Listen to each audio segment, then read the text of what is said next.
in here getting ready for work. I don't know why this story just popped up into my head. This is so embarrassing. I actually held off from telling TikTok because I'm truly embarrassed by the story. In 8th grade, I was walking to my bus stop and I was holding like a bag full of props because I was in the drama club. I'm dressed up that day feeling so cute, and then all of a sudden I look to my left and there's a dog running to me, bolting. I've already had a bad experience with a dog in the past where it attacked me, so I'm like, oh my gosh, is this one coming to play with me or is it coming to attack me? I start getting nervous. The dog senses that, it gets more nervous and more excited, and it just tramples me. I pick it up, I try to get out of the situation, I start freaking bolting for my life, and then the grass was slippery, so I slip. I drop all my props on the grass, just like on the floor. I leave everything and I get back up. I run for my freaking life.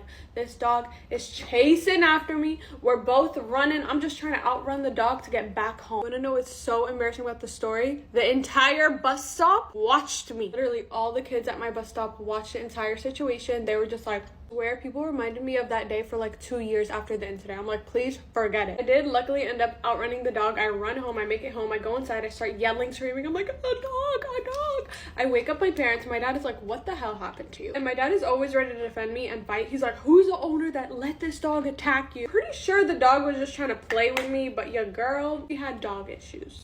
Was I in the wrong for not covering up when my boyfriend requested me to? Get ready with me, anonymous story time. Last night I was at my boyfriend's dorm like I usually am on the weekends, and it so happened that some of his friends decided to come over last minute to play some video games on his PS5. I didn't have a problem, and I never have a problem when his friends come over because just like me, my boyfriend also deserves to have some fun time with his boys. Typically, when it's a lazy day and I'm spending time with my boyfriend, I like to dress very bummy, very Adam Sandler-like. I love to wear either big tees, sports bras, and it just so happened that this specific day I was wearing a sports bra. I do want to mention I was wearing sweats with the sports bra, kind of like an outfit like this. My boyfriend asked me if I was able to put on one of his t-shirts, that way I don't expose myself too much to his friends, and I understood where he was coming from. So although I was a little bit annoyed when he requested me to do so, again, I still understood where he was coming from, especially because I feel like it would have been an awkward environment, and growing up with guys my entire life, I kind of already know how guys are, whether they say things to joke around or not. I don't want to put him or myself in an awkward position. I also hate arguing, so I didn't question it. Again, I understood, and I ended up going to his closet, and that's when I realized he only had hoodies in his closet. That's when I realized that all of his t-shirts were in the laundry, and for him, laundry day is usually on the weekends, so at this point, I was stuck with the hoodie. His dorm is usually extremely hot and musty, and there was absolutely no way I was gonna wear a thick hoodie. I did not care. I was not about to wear a hoodie and suffer. I'm sorry, I was not going to. Where I live, it is extremely hot. I live in Arizona, so imagine the Arizona heat, being stuck in a dorm that's already musty and hot as heck. Now I have to be under the covers and in a hoodie. I have to dress like I'm going to the snow. You're crazy. I'm sorry.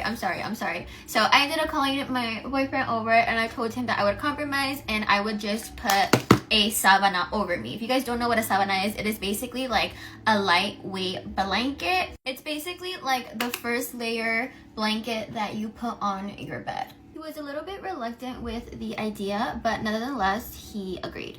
So this is where the problem comes into play. His friends ended up showing up, and an hour in, I ended up getting really thirsty. And the thing is, I totally forgot that I didn't put on a shirt or a sweater on, and I ended up getting up. I took off the blanket that I had on, and so I went to the kitchen to grab myself a glass of water. The thing is, at this point, I had already completely exposed myself to his friends, and the thing is, I don't believe I was, too out there, but of course, because I do have like larger breasts, they were definitely out there. I didn't think about it too much at that time, but the moment that my boyfriend's friends left, that's when he came into my room and he was extremely upset. He started to mention that this is exactly why he wanted me to wear a hoodie, and I responded back to him and I told him that it's not that big of a deal. I also mentioned to him that his friends were probably so focused on the game that they didn't even look at me. Plus, I was wearing a sports bra, so to be honest, in my opinion,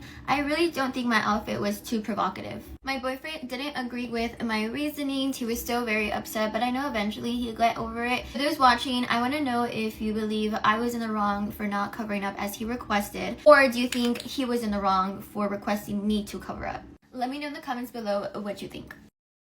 So last night I went out to dinner and then a few drinks with my friend. I came home afterwards and my boyfriend of 8.5 years had a few beers too, which was fine. We were both in a good mood and everything was great. I gave him my leftovers from dinner and he ate them and was very giddy and grateful. Fast forward about an hour. We were listening to music and the volume had been at a reasonable volume, but one of his favorite songs come on and he wanted to blast it up. Out of respect for my neighbors who have kids in the same building, I tried to reason with him to keep it a bit lower, but still a louder volume than what we had been listening up to this point. He kept insisting that he would not back down. He tried to grab the remote out of my hands, and neither of us were letting go. We struggled for about a minute, at which point I grabbed his thumb to pry his hand off the remote, and I held onto it with a good amount of force for a few seconds more, moving his hand away from me. While I still had his thumb in my grip, he hit me in the jaw, and that's when I let go. He said I tried to break his thumb and that this was a defensive hit, and then tried to continue reaching for the remote again. He was not touching me at this point, but I warned him if he didn't calm down and back off that I would call 911. He said again that it was self-defense and I wouldn't do it. So I dialed 911 and showed him before pressing the talk button.